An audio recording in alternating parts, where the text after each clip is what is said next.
Gas can go either way. Gas can go to power, which is one of the major setbacks in terms of Nigerian infrastructure deficits. So naturally, gas is making a lot more demand for gas than any other area. But having said that, the other aspects of the gas revolution being gas to industry, it means that a lot of gas demand will go into petrochemical industry is quite high. There are some petrochemical industries in Nigeria today, but you obviously need a lot more. Also gas to fertilizer. If you look at Nigerian population, over 180 million people and still growing. It's estimated that Nigerian population might double by the year 2050. All of these mouths need to be fed. That means that agriculture is key. In Nigeria, when government talks about economic diversification, one of the main areas they're looking for is agriculture. And being a gas producing company, we hope to also see that some of our gas will go into fertilizer companies. In terms of gas to industry, as we go on, we'll see a number of petrochemical companies getting gas from us. That is what I mean when I say that our gas commercialization and development will impact positively on job creation in Nigeria.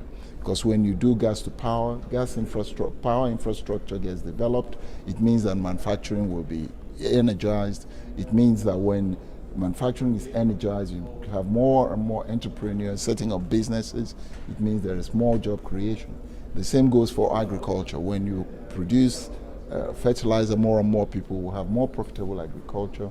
The same goes for the gas to industry. Petrochemical industry will basically lead to a lot of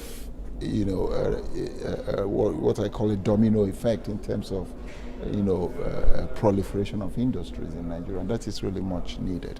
So for us is to continue to make sure that we contribute our quota, produce more gas, process more gas, that we can feed both to gas, gas to power, to industry, and to agriculture.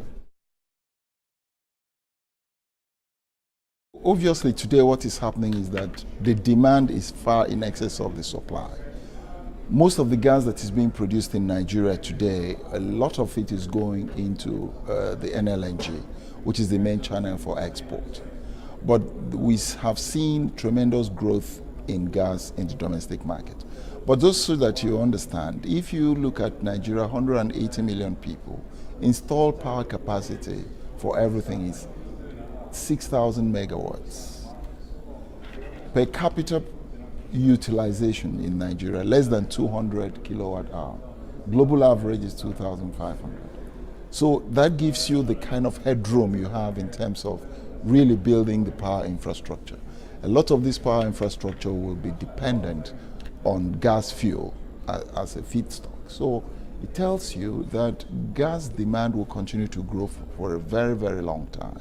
We do not see the supply exceeding demand in the short term or even in the long term. So, and again, the main thing to focus on is to be sure that government in its gas revolution puts in place the right regulatory framework that will see transparent, efficient, and effective regulatory framework that will enable investors to put more money in gas infrastructure to power. The framework will be the pricing.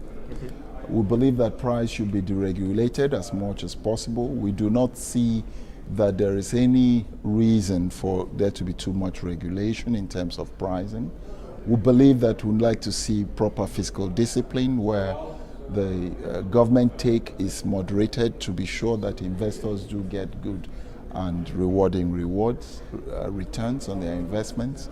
We'd like to see more efficiency in contracting cycles. We'd like to see efficiency in acreage award.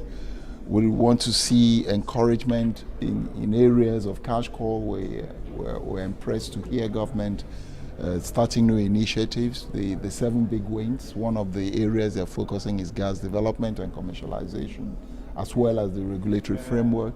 We're happy to see that that is happening. We're also happy to see that government is focusing on addressing the cash call constraints.